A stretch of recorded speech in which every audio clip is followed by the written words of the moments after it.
नमस्कार, पब्लिक संवाद में आपका स्वागत है। उमरिया जिले में सरकारी जमीन में बने एक आदिवासी का घर ढहाए जाने से आदिवासियों का आक्रोश, सड़कों पर भेदभाव के आरोप के चलते मचा बवाल, तामननारा गांव का मामला, तहसीलदार के खिलाफ कार्रवाई की मांग। उमरिया जिले के तामननारा गांव में तकरीबन महीने भर पहले सरकारी जमीन पर कब्जा जमाए चैन सिंह नामक एक आदिवासी का घर ढहाए जाने का मामला अचानक उस समय गर्म हो उठा जब पूरे इलाके के आदिवासी गांव पहुंच गए और टूटे मकान पर ही प्रदर्शन करने लगे। मामले की गंभीरता को देख आनन फानन में प्रशासन को बड़ी तादाद में पुलिस बल तैनात करना पड़ा और पूरे दिन की मशक्कत के बाद आखिरकार देर शाम बाद मामला शांत हो पाया। दरअसल पूरा मसला सरकारी जमीन के बड़े हिस्से पर एक आदिवासी परिवार के द्वारा कई साल से कब्जा जमाने का था, जिसे प्रशासन ने महीने भर पहले यह कहते हुए ध्वस्त कर दिया कि यहां गांव के विकास के लिए ग्राम पंचायत के द्वारा कई सार्वजनिक निर्माण कार्य प्रस्तावित थे, लेकिन आदिवासी परिवार के धौंस की वजह से वो नहीं कराए जा सके। अतिक्रमण हटाए जाने के समय तो सब ठीक था, लेकिन पूरे मसले पर गोंडवाना गणतंत्र पार्टी के नेताओं के सामने आ जाने से महीने भर बाद अचानक इलाके के आदिवासी इकट्ठे हो गए और आदिवासियों के साथ भेदभाव का आरोप लगाते हुए तहसीलदार को हटाने की मांग करने लगे। ये मकान तहसीलदार पटवारी साहब और गांव के जितने लोग सरपंच, सेक्रेटरी, उप सरपंच थे वो गिरवाए हैं बुलवा के, और गिरवा के बाद फिर यहाँ वो संचालित कर दिए हैं क्या अरे बाथरूम बनवाने के लिए शौचालय। हाँ, अतिक्रमण किया हूँ। ये किया हूँ मैं कम से कम नहीं तो 2001 से अतिक्रमण किया हूँ। जी हाँ, ठेला वगैरह दिए थे। जी हाँ, 2000 रुपये जुर्माना मेरे से दिए हैं शासन।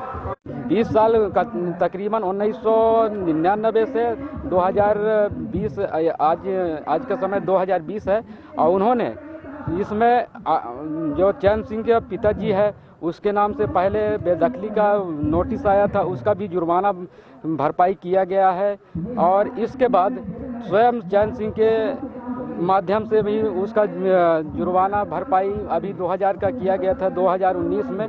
उसके हमारे पास रसीद है और कागजात हमारे पास अभी उपलब्ध है।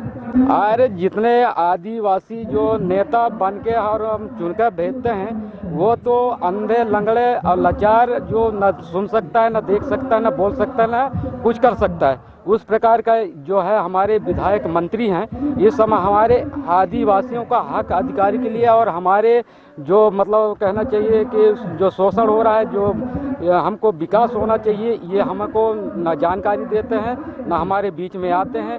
उन्होंने अपने जो पार्टी का दबंग लोग हैं उनके साथ घूमते रहे, उनके पक्ष में रहते हैं, हमारे आदिवासियों को कोई सुनवाई नहीं करते। अन्य लोगों के वो ना अतिक्रमण हटाए, ना घर गिरवाए, केवल एक व्यक्ति का घर गिरवा दिए थे, जिसके कारण लोग आक्रोशित हुए और उसी के विरोध में कि तहसीलदार साहब के ऊपर कार्रवाई हो, उसी के संबंध में ये धरना प्रदर्शन किया गया है। दिन भर से चल रहे विरोध प्रदर्शन में सैकड़ों की संख्या में लोग उपस्थित थे। ना तो उन्हें कोरोना का डर था और ना ही बिना परमिशन के कर रहे धरना प्रदर्शन में कानूनी कार्रवाई का। इस बीच प्रशासन और पुलिस भी हाथ बांधे मूक दर्शक बनी रही। वहीं अब वीडियो रिकॉर्डिंग के आधार पर एवं प्रदर्शनकारियों द्वारा सौंपे गए ज्ञापन में की गई मांग पर जांच कराकर कार्रवाई करने की बात कही जा रही है।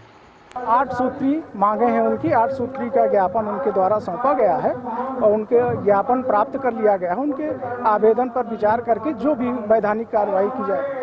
में से एक ये है कि शासकीय भूमि पर और भी लोग हैं जो अवैध कब्जा करके रखे हुए हैं तमन्नारा की ज़मीन पे, उनकी जांच होनी चाहिए, उसको स्वरोजगार विकसित करने का मौका मिलना चाहिए। तो इस तरह की सारी बातें हमने उनकी समझी हैं, सुनी हैं और उन बातों को ऊपर के अधिकारियों तक उसको डिलीवर करेंगे ताकि उसमें जो संभव न्याय की प्रक्रिया में हो वो उनको न्याय दिलाना उचित हो सके। परमिशन अप्लाई की गई है, इसकी जानकारी मुझे है, लेकिन संबंधित कार्यपालिक मजिस्ट्रेट एसडीएम साहब ने या तहसीलदार साहब ने या कलेक्टर साहब ने परमिशन दी है या नहीं दी है, इसका रिकॉर्ड मेरे पास नहीं है। बहरहाल प्रशासन की सूझबूझ से फिलहाल तो मामला शांत हो गया है, लेकिन यह फिर कब विवाद का रूप ले ले कोई भरोसा नहीं। वजह साफ है, कुछ संगठन सरकारी ज़मीन पर आदिवासियों का अधिकार मानते हैं और इसे लेकर समय समय पर आंदोलन भी करते रहते हैं।